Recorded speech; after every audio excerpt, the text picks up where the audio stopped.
E agora, uma atração especial, de olho na sua visão, com a doutora Jennifer Daltro, CRMMG 41729, cuidando com carinho da sua visão. Um oferecimento CBHO, Centro Belo Horizontino de Oftalmologia, Rua São Paulo 893, 9º andar, Belo Horizonte.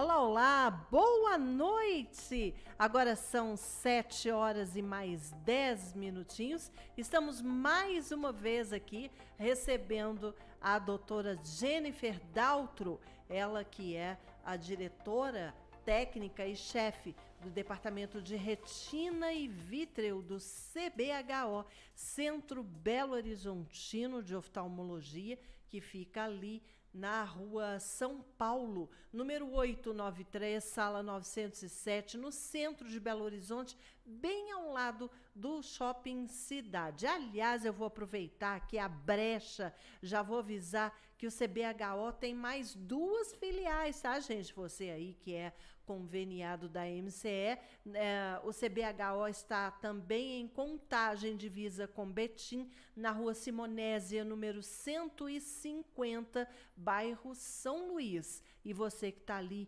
em Juatuba, o CBHO está na Avenida Tano Saliba, número 332, bem no centrinho ali de Juatuba. Então, você pode escolher qualquer uma dessas 3 unidades. Juatuba, Contagem ou bem no centro aqui da nossa capital. Doutora, boa noite. Seja mais uma vez bem-vinda. Tá tudo bem, doutora? Sim, muito obrigada, Jane. É uma honra estar aqui com vocês. É isso aí. Então já vamos começar aí com as nossas perguntas, não é? Porque muitas e muitas perguntas, elas se acumularam, né? Tivemos aí o feriado, por isso estamos excepcionalmente fazendo essa transmissão hoje. O Nardelli Souza, aqui do bairro Santa Teresa, está perguntando se a cor da armação do óculos e o tamanho do óculos vai interferir na qualidade da visão dele. Por quê? Porque ele foi numa ótica, ele falou que sempre usou um óculos menor. E ele resolveu, por um acaso, experimentar lá uma armação quadrada maior. E ele falou que ele se sentiu muito bem. Inclusive, ele percebeu que a moldura preta do óculos parece que ajudou a visão dele. Ele quer saber se isso é só uma impressão ou se é uma verdade. Em relação ao tamanho do óculos, sim, Nardelli. Quanto maior, assim, eu vou te explicar qual que é o tamanho correto. A parte superior do óculos, ela precisa estar próxima à sua sobrancelha. E a parte inferior da armação, um dedo abaixo da sua pálpebra inferior. Então, é um óculos que cobre todo o seu campo de visão, tanto de longe quanto de perto. Quando o óculos é muito pequeno, muitas vezes fica muito difícil para a pessoa ver direitinho ali de perto, para pôr um campo de visão bom, fica muito próximo ao campo de longe. E tem pessoas que até enxergam por cima do óculos, né? Então, o óculos acaba não servindo ali para tudo, né, que ela precisa. Então, o tamanho realmente é um pouco maior, ele é adequado, sim. Agora, já a cor da armação não influencia tanto, não, né? Foi o tamanho do óculos que realmente te deixou com uma visão muito boa, um campo amplo de visão e te ajudou com certeza.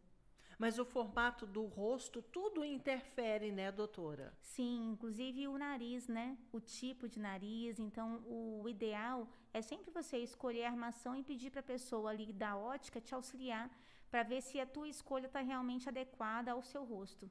Porque pode acontecer da pessoa gostar de uma armação que não fica bacana, não assenta direito para ela? Sim, o ideal é que a pessoa ali da ótica seja treinada para avisar isso para a pessoa, olha, realmente essa armação é bonita, mas para o que você quer não vai ficar legal, principalmente quando o óculos é multifocal. Tem que ficar muito alinhado a distância pupilar, a distância da pupila até a parte inferior do óculos, onde vai estar a parte de perto. Então, tudo isso influencia. Então, tem que estar realmente com as medidas bacanas para que caiba ali o que a pessoa está comprando em relação à lente dentro daquela armação. O tipo de problema de visão que a pessoa tem, se é miopia, se é hipermetropia, isso também influencia? Na verdade, não. Influencia mais se ela já tem mais de 40 anos ou menos de 40 anos. Então, geralmente, né, com menos de 40 anos, o óculos ele é apenas para longe. A pessoa não precisa de um auxílio para perto. E esse óculos serve para tudo, tanto para leitura de longe quanto de perto, ele não atrapalha a pessoa. Geralmente, após os 40, a pessoa tem a presbiopia. Então, além da visão de longe, ela precisa de um auxílio para perto. Então, esse óculos multifocal, ele realmente precisa de uma armação especial para que caiba ali tudo o que ele quer, tanto a parte de longe quanto de perto. Ah, tá. Bacana. A Andréia Pena, do bairro Centro, pergunta se ler em um veículo em movimento pode prejudicar a visão, porque ela faz muito isso. Ela faz faculdade longe da casa dela e lê muito, estuda muito dentro de ônibus. Se isso pode interferir aí, pode trazer algum agravamento na visão dela. Na visão, não, mas a pessoa pode ter tontura, pode ter dor de cabeça, porque essa leitura não vai ser uma leitura adequada, não vai ser linear, né? Com movimentação do ônibus, você vai cada hora estar lendo num foco. E nisso pode te gerar, por causa da visão, uma dor de cabeça, tonteiras. Quem tem um princípio de labirintite pode iniciar uma labirintite. Então, é mais por sintomas neurológicos do que por sintomas visuais. Não vai aumentar seu grau de óculos, em relação ao seu olho não vai mudar nada. Ah, tá. Bacana. Januário Zambesi, do bairro Santa Efigênia. Ele quer saber se o glaucoma sempre evolui ou, se seguindo o tratamento direitinho, ele fica controlado e também se tem que ficar vigiando o resto da vida. Para entender o glaucoma, você pode compará-lo a doenças como diabetes ou hipertensão arterial, que são doenças que têm tratamento, porém não tem uma cura eficaz, de que realmente se fala, olha, você está curado e nunca mais tem que vir no médico. Isso, infelizmente, não existe. Mas existe sim um tratamento efetivo, a pessoa consegue ficar bem controlada, estabilizar a doença, mas mesmo com a doença estável, a gente recomenda que pelo menos uma vez por ano, essa pessoa faça um check-up com um especialista de glaucoma. Nesse check-up, ele vai estar fazendo vários exames para estar vendo se esse nervo óptico realmente está estável ou se ele está tendo algum tipo de sofrimento. Se tiver algum tipo de sofrimento, algum dano, alguma lesão ao nervo óptico, o médico ele vai mudar o tratamento. Então, tá certo. Agora a gente tem uma questão aqui que fiquei até curiosa em saber. A Marcela Santos, aqui do Santa Teresa, obrigada, viu, Marcela, pelo seu contato.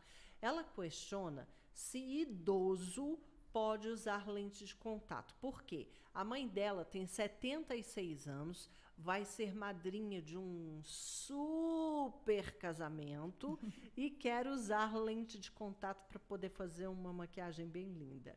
Ela quer saber se córnea de idoso é mais fina, se isso procede. Essa pessoa com 70 anos ou mais, ela precisa, antes de colocar essa lente de contato, fazer uma visita ao médico oftalmologista. E ele vai analisar essa córnea, se ela está realmente normal, né? Se está saudável. Essa córnea estando saudável, não tem nenhum problema usar a lente de contato. Ela pode ir linda para o casamento, sem óculos e enxergando todo mundo. Porém, tem que ter essa avaliação prévia, né? Na avaliação, ali na lâmpada de fenda mesmo, o médico consegue avaliar se o epitélio está normal, se a córnea está transparente, se tem alguma contraindicação para o uso da lente de contato. Se não tiver contraindicação, não tem problema nenhum. Mas a córnea, ela perguntou se córnea de idoso é mais fina. Ah, sim. Não, ela pode ter uma córnea normal, com a espessura normal, mesmo com a idade dela. O que acontece com o idoso é que muitas vezes a córnea já não está normal. Ela pode ter alguma doença do epitélio e muitas vezes a lente de contato pode aumentar essa doença do epitélio. Então, na verdade, é mais para examinar para ver se é uma córnea normal ou não. Mas em relação à espessura, só por ser mais idoso, não vai estar menos espessa pela idade, não. Então, para uma ocasião especial assim, esse super casamento, não tem problema nenhum. Não tem problema nenhum. É isso aí. Então, vai lá e aproveita bem a balada, meu povo. A Maiara Lucas, do Funcionários, quer saber se a blefaroplastia pode ser usada como alternativa para remoção de rugas na região dos olhos? Na verdade, não é essa a função, né? A blefaroplastia, você vai estar tirando aquele excesso de pele que faz com que o campo visual da pessoa esteja diminuído. Só que com é isso quando aquela pálpebra está cai, caída, assim. isso. Só que com isso as rugas também vão embora, né? Então, Mas só as daqui, né? Não. mas a gente pode fazer blefaroplastia superior e inferior. Pode fazer as duas combinadas na mesma cirurgia. Olha Fica maravilhoso, né? Mas aqui, a parte de baixo também prejudica a visão? Sim, A pálpebra? vezes. Sim. Muitas vezes fica um excesso de pele aqui que a pele começa até a abrir e o olho não fecha direito mais.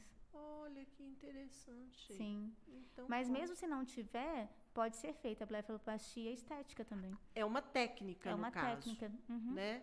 E aí as rugas vão embora, mas o princípio não é levar as rugas embora. O princípio é retirar o excesso de pele. Mas acaba que você consegue rejuvenescer a pessoa anos, né? Fica 10 anos mais bonita, mais nova. Nossa, já quero. É muito legal. Bacana. Aliás, pergunta diferente essa também. A Sandra Magalhães disse que recomendaram para ela.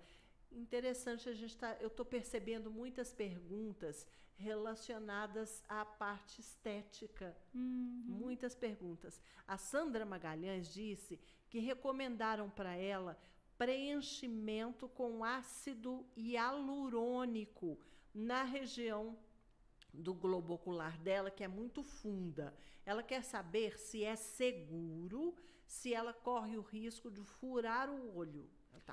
Ela quer fazer, mas está preocupada. Então, Sandra, eu recomendo que esses procedimentos estéticos sejam feitos por médicos, de preferência ou oftalmologistas especialistas em plástica ocular, ou dermatologistas também, que também tem essa capacitação, ou cirurgião plástico, que também tem essa capacitação. Né? Esses especialistas, eles estudaram a fundo a anatomia ali da face da região da órbita. Então, com um médico bem treinado, os riscos, eles são bem mínimos, bem pequenos. Eu fico ainda muito medrosa de afirmar que com uma pessoa que não teve esse treinamento, né, às vezes fez um curso ali de meses, né, que não foram anos, como na medicina, de estar fazendo esses procedimentos e ter um aumento desse risco. Então, eu te recomendaria, se você escolher um profissional que tem, né, esse gabarito, ele é médico e fez, né, uma subespecialização apenas nisso, pode ir tranquila. Tá. Paulo Sérgio, do bairro Renascença. O pai dele, senhor Geraldo, fez cirurgia de catarata e está com queratopatia bolhosa. Ele quer saber por que deu isso, se ele cuidou tanto do pai dele com todas as recomendações que o médico mandou, e ele quer saber se pode marcar consulta no CBHO para olhar isso, que ele falou que não vai no médico dele mais não. Não vamos entrar nessa questão, né? Claro, imagina. Mas em relação à ceratopatia bolhosa, é uma, como é que eu falo assim, uma alteração da córnea que pode acontecer em 2% das pessoas que fazem cirurgia de catarata. Nossa! Se você for pensar que tem 20 milhões de pessoas com catarata no mundo, 4 milhões de pessoas podem ter ceratopatia bolhosa, né? O que fazer para evitar isso? Antes da cirurgia, né, a gente, principalmente aquelas pessoas com mais de 60 anos, para tentar prever, né, porque é uma coisa imprevisível, mas para você tentar prever e talvez contraindicar a cirurgia, você faria uma microscopia especular, que é um estudo da córnea, para saber se essa córnea ela tem alguma chance de dar essa ceratopatia bolhosa. Tem uma doença que chama distrofia de Fuchs, que é uma doença genética que algumas pessoas têm, só que não sabem que tem. Então, se você fizer essa microscopia especular, você já vai estar vendo se a pessoa tem distrofia de Fuchs ou não. Se ela tem distrofia de Fuchs, você já fala, opa, será que eu vou fazer essa catarata mesmo? Ou vou falar para o paciente ficar com a catarata aí, porque pode dar um problema. Né? Então, você já começa a pesar o risco-benefício da cirurgia. A paquimetria também pode ajudar, que você vê a espessura da córnea, aquelas córneas menos espessas têm mais chance de terem, né, complicações durante a cirurgia. E você pode fazer uma topografia corneana também, para ver se a pessoa tem alterações na córnea também genéticas que ajudem a dar uma ceratopatia bolhosa. Mas mesmo fazendo tudo isso, você ainda pode correr o risco de fazer uma cirurgia de catarata sem nenhuma complicação cirúrgica, no tempo cirúrgico adequado, com tudo certinho, e mesmo assim o paciente ter uma ceratopatia bolhosa depois. Mas o que eu queria acalmar você é que tem tratamento, né? Então existem colírios, né, que são colírios hipertônicos, que vão fazer com que esse inchaço da córnea, você consiga tirar esse inchaço da córnea. E se com os colírios você não conseguir fazer com que essa córnea fique transparente de novo, existem também técnicas cirúrgicas para que a gente ajude com que essa pessoa volte a ter uma visão bacana, né? Tem técnicas tanto a laser, como em último lugar, transplante de córnea também, que seria assim a última coisa a se fazer. Mas existem técnicas cirúrgicas como o PRK, que você tira uma parte da córnea e esse endotélio que ficou começa a trabalhar melhor. Né? Então, é uma coisa assim que eu queria que você entendesse, que mesmo se o médico fez tudo dentro do planejado, ainda pode acontecer em 2% da população que faz a cirurgia de catarata. Quando a gente assina aquele termo, que geralmente os médicos dão um pouquinho antes da cirurgia para o familiar que está acompanhando, você vai ver que tem ali falando que pode acontecer ceratopatia bolhosa. Só não fala a porcentagem. Já estou te falando que é 2%. Ah, tá. Então tá aí, viu, o Paulo Sérgio? Você pode ficar tranquilo. O zap que ele me mandou era bem maior do que essa pergunta. Com certeza, o profissional que realizou a cirurgia no seu pai não tem absolutamente nenhuma responsabilidade sobre isso. Fica tranquilo. Então, nós ficamos aqui devidamente esclarecidos, né, que isso é uma coisa que pode acontecer com alguns pacientes. E te lembrar, então, que o CBHO tem vários inúmeros convênios. Com certeza, um deles é o seu. E o telefone lá é o 4103-3006, aqui de Belo Horizonte. Rua São Paulo, 893, sala 907. Também em Contagem, Rua Simonésia, 150. E em Juatuba, Avenida Tano Saliba, número 332, bem no centro de Juatuba. E continuando aqui, depois dessa dúvida do Paulo Sérgio, nós Jane, vamos... Oi? Só uma observação, não tem como a gente julgar, né, se a cirurgia foi perfeita, se não foi, isso daí realmente é algo para perícia. Claro, né? Então, claro. assim, a gente só dá a informação e aí né, não tem como saber. Com né? certeza, Talvez porque ele estava bravo no zap. Talvez numa consulta, né, eu recomendo ele marcar com um especialista em córnea lá, é o Dr. Paulo Henrique, ele possa elucidar melhor, pegar o prontuário médico anterior e ver o que aconteceu. Ah, então tá aí, tudo devidamente elucidado. Vanderlei Balesteros da Savassi quer saber se quem fez cirurgia de catarata ontem pode tomar cerveja hoje porque ele tem uma festa. Eu não tomaria, mas não tem nenhuma contraindicação formal. A contraindicação é de que não pode coçar, não pode dormir do lado da cirurgia, não pode pegar peso, não pode abaixar a cabeça, não pode usar produtos químicos na região do cabelo. Assim, beber cerveja, a princípio, não tem contraindicação formal. Mas eu não tomaria, assim, eu acho que essa primeira semana seria legal fazer aquele resguardo que o pessoal fala, né? Ficar realmente mais quietinho, dentro de casa. Mas, assim, não tem uma contraindicação formal. É mesmo, porque então, pelo que você está falando, doutora, ele corre o risco de tomar umas a mais e se esquecer dos cuidados. Sim, infelizmente, né? Coçar os olhos, né, com mais força, ou bater sem querer. É verdade. Gente, nesse momento tem um helicóptero passando por aqui, viu? Mas está tudo certo. Vanderlei, então, meu amigo, segura a sua cajibrina aí, tá? Só mais um tempinho. Semana que vem já pode. Natasha Senra, do bairro Prado, falou que... aqui ó, outra coisa de estética, e eu acho que isso é sério. Ela falou que fez alongamento de cílios e os olhos dela não param de lacrimejar e estão vermelhos. Ela quer saber se pode ser uma reação alérgica. Ela quer marcar consulta também amanhã no CBHO, quer saber se é por ordem de chegada ou se ela precisa agendar horário.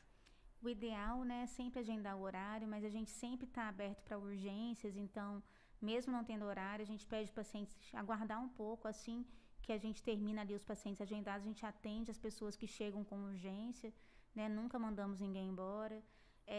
Pode ser uma reação, sim, né, e eu acho que vale a pena você realmente ir lá no oftalmologista para a gente olhar se, né, se é reação alérgica, provavelmente sim, e já iniciar o tratamento, porque isso se deixar demorar, ficar muito tempo com essa reação, pode, na verdade, piorar, né, e começar a embaçar a sua visão, dar lacrimejamento, dar dor, então, assim, tem que parar, né, com medicamento tem como a gente parar isso. É um lugar complicado, né? E colocam os produtos tipo cola, não sei, Sim, então é bem perigoso. É muita química, né? Se ficar em contato ali com a córnea, deve... Com a conjuntiva, com a córnea, né? Nossa, puxa vida. Então vai lá mesmo, viu? Vou até passar o telefone aqui de novo para você, viu? 4103 3006, 4103 3006. Agora nós vamos saber da Clarice Maia, lá de Betim. Não falei que tinha Betim, eu tô com a cabeça boa, hein? Olha só, Clarice, você tem aí agora um CBHO bem pertinho aí de você, hein? Lá na rua Simonésia, número 150, bairro São Luís, divisa de Contagem com Betim. Aproveita, minha amiga. Olha só, ela disse que a mãe dela, de 73 anos, foi diagnosticada com degeneração macular relacionada à idade ainda no início. Ela quer saber se a mãe corre o risco de ficar cega ou se o fato de estar no início vai ajudar e com o tratamento ela vai estabilizar e vai ficar tudo bem. Como está no início, com o tratamento tem uma chance assim, mais de 99% dela estabilizar e ficar bem. Eu só recomendo que ela não pare de tomar as medicações que foram prescritas e que ela faça um acompanhamento de 6 em 6 meses com o médico oftalmologista dela. Dessa forma, o médico, qualquer alteração maior que tiver, ele já pode adequar o tratamento novamente, porque quando está no início, que é o seu caso, o tratamento é com antioxidantes orais, são comprimidos que você toma todos os dias. Se ela evoluir, mesmo com tratamento, pode acontecer? Pode, por isso que tem que ter o acompanhamento. Ela passa para ser exudativa, ela começa a ter um líquido embaixo das manchinhas. E esse líquido tem que ser tratado já com injeções de medicações dentro do olho, chama injeções intravítreas. Então, é importante o acompanhamento para que, se o médico perceber que tem esse líquido, ele faça já o tratamento com as injeções e tire esse líquido, porque é o líquido que faz com que piore muito a acuidade visual. Ela ficando sempre nessa forma inicial e não tendo evolução, ela consegue manter a acuidade visual que ela tem hoje. Você falou, doutora, em antioxidante. Então, se a pessoa toma um antioxidante sem ter a degeneração, ela vai estar agindo de forma preventiva? Vai ajudar? Existem trabalhos que estão sendo realizados atualmente para responder essa pergunta sua. No momento, ainda não tem nenhuma prova de que, se a gente tomar o antioxidante antes de ter a doença, que a gente diminui que a doença venha. Mesmo assim, nos Estados Unidos, várias pessoas fazem 40 anos já começam a tomar Centro e outros antioxidantes. Mas estão sendo realizados trabalhos para ver se isso é verdade ou não. No momento, o que a gente tem é que, quando a gente tem a doença macular relacionada à idade, a gente classifica ela de 1 a 4.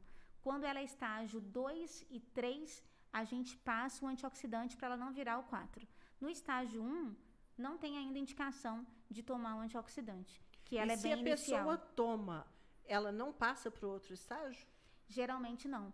Os trabalhos chamam AREDS 1 e AREDS 2, são 2 trabalhos que já foram finalizados, que mostram que as pessoas, elas barram essa evolução para as formas mais graves. É claro que, infelizmente, não é 100%, né? Tem um número menor de pessoas que, mesmo tomando as medicações corretas, tem um fator genético que faz com que isso continue a evolução, mas também tem tratamento para se continuar evoluindo. Renata Barcelos, do Gutierrez, disse que o sobrinho de 6 anos irá fazer uma cirurgia de estrabismo e ela está bem preocupada. Ela quer saber se é uma cirurgia de alto risco, porque ele é uma criança muito agitada, talvez até pelo estrabismo, e ela quer saber também se o pós-operatório é muito difícil e demorado. Ele irá operar um olhinho para ver se conserta o outro sozinho. É isso que eu entendi. Geralmente é assim mesmo. Não é uma cirurgia de alto risco, não. É considerada uma cirurgia de baixo risco. Só que pela idade, né, até os 14 anos, para que seja feita qualquer cirurgia, a gente precisa fazer uma anestesia geral, né? Porque não tem como a criança ficar com uma anestesia local, que ela vai mexer, ela vai atrapalhar o médico, né? Então, o risco não é da cirurgia, o risco é da anestesia, né? Então, o pediatra e o próprio anestesista, né, antes de fazer o procedimento, vão avaliar a criança, ver se tem alguma contraindicação para anestesia. Não tendo nenhuma contraindicação, o risco já diminui, né? E o médico tendo habilidade para fazer isso em 40 minutos é um tempo tranquilo para que essa anestesia não faça nenhum mal maior, tanto que não é necessário de internação. O paciente faz a cirurgia ali, dura 40 minutos, 1 hora, você estuba o paciente, né? Faz com que ele volte à respiração normal e ele vai para casa no mesmo dia, né? Então, a gente fica ali algumas horas apenas no hospital. Então, pode ficar tranquila. Em relação ao pós-operatório, criança é ótimo para pós-operatório, eles fazem a cirurgia, no mesmo dia já estão pulando, não sentem dor. Então, assim, são bem tranquilos em relação ao pós-operatório. Não precisa ficar preocupada. É necessário explicar para ele não coçar os olhos, não bater o olho com bola, né? Mas, assim, tirando isso, vai ter que pingar os colírios no horário correto, ali por 1 mês, mais ou menos, né? E, geralmente, os resultados para a cirurgia de estrabismo são maravilhosos. E essa questão de um olho só é normal? Tem alguns tipos de estrabismo que a gente mexe apenas em um olho. E, geralmente, você conseguindo fazer com que esse olho fique orto é quando ele olha reto, sem desviar o olhar. Geralmente, o outro olho também consegue ficar retinho. Então, tem uma técnica assim que a gente mexe em apenas um olho. Depende do tipo de estrabismo, né? Estrabismo, ele é bem complexo.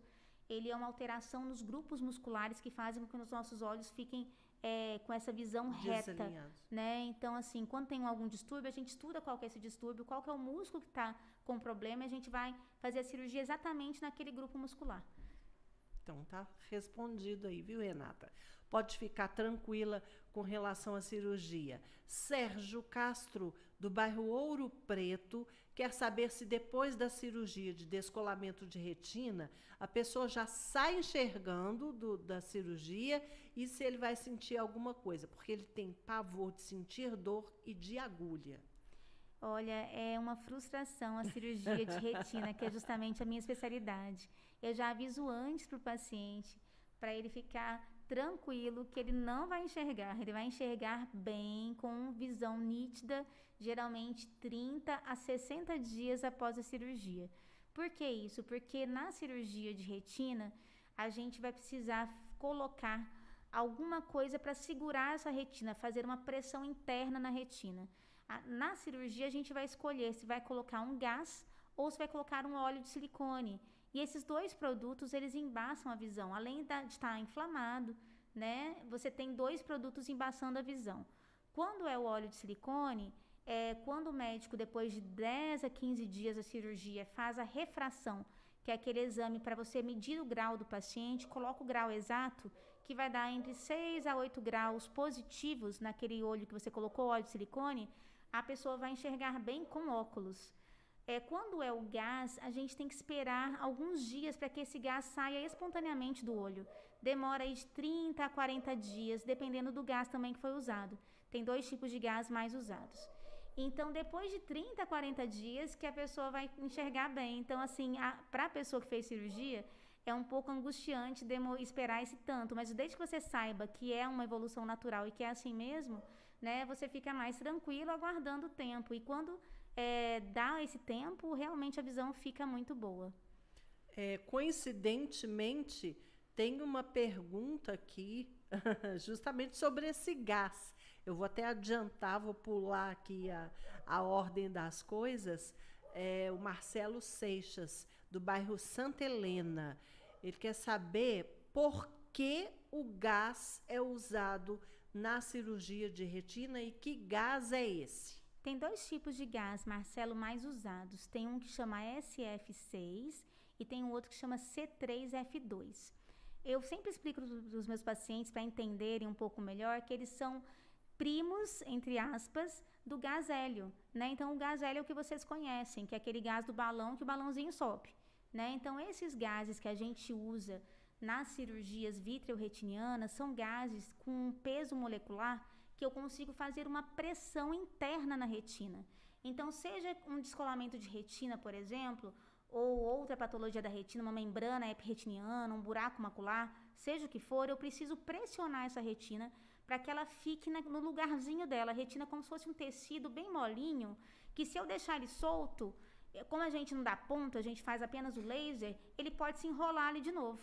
Então, para ter certeza que ele não vai sair do lugar que a gente deixou na cirurgia, a gente deixa algo pressionando aquilo. Eu tenho a opção do gás, que são esses 2 que eu te falei, e tem a opção do óleo de silicone. Quando a cirurgia é uma doença que teve um descolamento pior, como o descolamento da diabetes, da retinopatia diabética proliferativa, que causa um descolamento de retina tracional, geralmente são descolamentos mais graves e geralmente eu preciso, nesses casos, deixar um óleo de silicone. Mas não é a primeira opção para todas as pessoas, porque esse óleo de silicone, depois de 6 meses a 1 ano, eu preciso retirá-lo, porque ele deixa um grau na pessoa que ela não tem, que é esse grau de óculos mais 8 que eu te falei anteriormente. Agora, o gás, tanto sendo um ou outro que eu já citei para você, ele sai sozinho do olho, não precisa fazer cirurgia de novo. Então, ele é a primeira escolha em todas as retinas que tem um descolamento que a gente acha que vai segurar com esse gás. Né? Então, espero que seja respondido. Qualquer coisa você manda pra gente mais perguntas que eu respondo na próxima terça. É isso aí. A Lilian Araújo, do bairro Serra, ela quer saber se o LASIK serve apenas para miopia e se existe esse mesmo tipo de cirurgia para todas as outras coisas, astigmatismo, hipermetropia. Sim, os 3 problemas mais comuns refrativos que nós temos são miopia, hipermetropia e astigmatismo. Só que na cirurgia refrativa, a gente faz um exame que chama Orbiscan, que a gente consegue ver outras aberrações que a gente no dia a dia com óculos não se preocupa. E chama aberrometria esse exame. Então, o LASIK ou o PRK, seja a técnica que seu médico escolher para você, dependendo da sua córnea, ele pode tratar todas essas aberrações, sendo a miopia, a hipermetropia, astigmatismo e as outras aberrações que existem que não são tão faladas no nosso dia a dia. E o que vai fazer escolher a técnica vai ser a sua córnea. Então, se a sua córnea é espessa, se a sua córnea é fininha, se você tem alguma alteração na topografia corneana, é isso que vai ajudar o seu médico a escolher o tipo de técnica que ele vai usar. Então, tá aí. Respondido. A Patrícia Domênico, do bairro Gutierrez. Olha a cosmética aí de novo. Ela falou que usa muita maquiagem por causa do trabalho dela. Ela é obrigada a trabalhar maquiada. E que os olhos dela, de um tempo para cá, estão ficando muito irritados. Ela quer saber se tem algum colírio que ajuda a descansar de tanta maquiagem e se ela pode usar para evitar que isso aconteça, já que ela tem que usar maquiagem. Tem sim, mas mais importante que o colírio vai ser você chegar em casa e realmente retirar muito bem essa maquiagem, seja com demaquilante, seja com alguns produtos que você pode achar nas farmácias, que são shampoos específicos para cílios. Né? Vou citar alguns nomes comerciais aqui, que eles não existem genéricos. Existe o Blefagel, existe o Cystane Lid Wipes, existe o Primorgel. Todos esses shampoos para cílios, eles tiram com mais afinco, vamos dizer assim, essa maquiagem da região dos olhos, sem irritar os seus olhos. Porque provavelmente, além de você ficar com a maquiagem durante o dia, pode ser que fique algum resquício de maquiagem durante a noite. E aí você fica 24 horas de maquiagem, o seu olho não aguenta. E existem também várias lágrimas artificiais, né, que você pode pedir na farmácia e pode também, na consulta com seu médico oftalmologista, pedir algumas indicações que você pode usar várias vezes ao dia. Eu até recomendo você usar, a princípio, mais ou menos a cada 4 horas e ir vendo se isso está adequado para os seus olhos. E é bom você usar mesmo, porque dessa forma você vai estar protegendo os seus olhos. A gente ensina muito no consultório também, porque esses produtos que eu citei aqui, eles têm um preço um pouco assim, vamos dizer, caro, sabe? Então, tem como você fazer em casa uma solução muito parecida, que é com shampoo Johnson de bebê pH 7. Você dilui esse shampoo Johnson com um pouco de água, que ele fica numa diluição que não irrita os olhos, e com esse shampoozinho Johnson diluído, não só você, mas assim, acho que deveria ser um hábito de todo mundo, ao escovar os dentes, já fazer essa limpeza dos cílios. Que hoje em dia tem muita poluição no ar, a gente fica realmente, tem gente que trabalha em obra, né, que trabalha em poeira, então isso aí tudo fica ali agarradinho nos seus cílios, e apenas com um banho acaba que isso não sai. Então, com essa diluição do shampoo Johnson, se você passar bem nos seus olhos fechados, apenas em cima dos cílios, você estaria protegendo os seus olhos também de várias doenças. Os produtos de maquiagem hoje, da atualidade, eu acredito que sejam todos antialérgicos. Mesmo assim, são prejudiciais? Não são todos antialérgicos. Existem as linhas hipoalergênicas e tem as linhas normais. Geralmente, as linhas hipoalergênicas são mais caras. Entendi. Então, depois você dá uma olhadinha. Não são todos, infelizmente, que são hipoalergênicos, não. E eu até recomendo que ela comece a comprar apenas as linhas hipoalergênicas. Os fabricantes, eles têm uma linha hipoalergênica. Uhum. Aí fica mais seguro, né? Sim. O Romero Caiado, do Funcionários, falou que tem alta miopia e quer saber se a cirurgia para lente fásica é mais simples ou mais complicada que a cirurgia a laser e qual o melhor procedimento para 11 graus de miopia. Na verdade, Ronaldo, tem que estudar a sua córnea como um todo, não só o seu grau. Mas vou te falar sobre os dois procedimentos. A cirurgia a laser, o médico ele tem que estudar a sua córnea para ver se ele consegue tirar os 11 graus. Muitas vezes o que acontece é que não é seguro retirar os 11 graus. E aí o médico pode ser que ele te ofereça, olha, eu não consigo tirar os 11 graus, mas eu consigo tirar quase tudo e vai sobrar 2 ou 3. Você quer fazer mesmo assim? Né? Então, se você quiser, é uma opção. O problema é que com a miopia, 2 ou 3 graus de miopia já deixa a pessoa dependente de óculos, né? Então, acaba que não é tão efetivo. Então, se ele não consegue tirar todo o grau da sua córnea, ele vai te oferecer essa lente fásica. O que é isso? É como se fosse uma cirurgia de catarata, só que você não tem catarata, o cristalino vai ser retirado e no lugar do cristalino vai ser colocado uma lente. Essa lente vai ter exatamente o seu grau da sua córnea. Então, depois da cirurgia, você não vai precisar mais usar óculos, você vai estar enxergando normalmente para longe. O que acontece é que para perto, você provavelmente vai ficar com um pouco de grau. Então, para longe, você fica livre de grau e você ganha um pouquinho de grau para perto. E nisso, provavelmente, você vai precisar de um óculos apenas para leitura e para o dia a dia fica sem óculos. Tem que fazer um mapeamento de retina muito bem feito antes dessa cirurgia, porque o risco da cirurgia, por ser uma cirurgia mais agressiva, porque ela é mais interna, né? É lá dentro do seu cristalino, a gente pode levar a um descolamento de retina se você não tiver tratado doenças da retina prévias à cirurgia. Então, faça um mapeamento de retina, veja se sua retina está sem nenhuma degeneração, sem necessidade nenhuma de um laser na retina prévio. Se tiver tudo bem e o seu médico realmente não conseguir tirar os seus 11 graus da córnea, pode fazer essa cirurgia tranquilamente. Então, tá aí.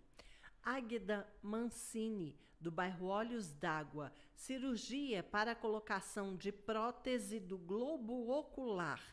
Pode surgir alguma complicação, como ela quer também como essa prótese vai ser fixada dentro da cavidade e se pode acontecer rejeição. Olha, pode acontecer rejeição, mas é muito difícil. Eu vi acho que umas 2 vezes na minha vida. A cirurgia tem poucas complicações. né? Essa prótese é como se fosse uma bolinha, sabe? Como se fosse uma bolinha de gude. E aí a gente vê o tamanho de acordo com a sua órbita. E essa bolinha é colocada lá no fundo do seu olho para manter esse globo ocular redondinho, né? Para a gente conseguir depois colocar, na verdade a gente coloca a primeira bolinha e depois que coloca o restante da prótese, né? Complicações são muito, muito difíceis, é mais da prótese sair do lugar, né? Mas igual eu te falei, é muito raro. Eu já vi, mas o paciente não respeitou aquele tempo de ficar quietinho, acabou indo para a roça trabalhar, é um dos casos que eu vi. Então, se você ficar em casa uma semana, pingar os colírios direitinho, a chance de ter complicações é muito pequena.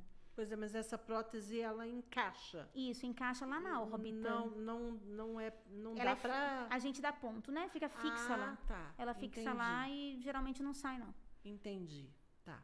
Robson Bento, do bairro Floresta. Ele quer saber se é verdade que óculos de sol previne catarata. Se for verdade, por quê? Na verdade, tem uma certa verdade sim, porque quanto mais sol você pega nos seus olhos, mais as suas células ali do cristalino, elas ficam envelhecidas, né? Então, esse envelhecimento do cristalino rápido faz com que você tenha catarata mais rápido. Só que a catarata tem vários fatores, não é só o sol, né? Na verdade, tem um fator também genético, né? Tem o fator idade. Então, é uma junção ali de fatores para que venha a catarata.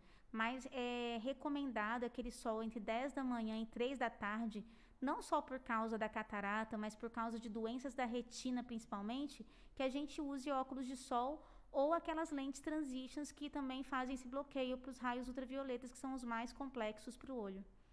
É isso aí. Então, respondidas as nossas questões, lembrando que na semana que vem a gente está aqui de novo na terça, né, doutora? Às 18 horas.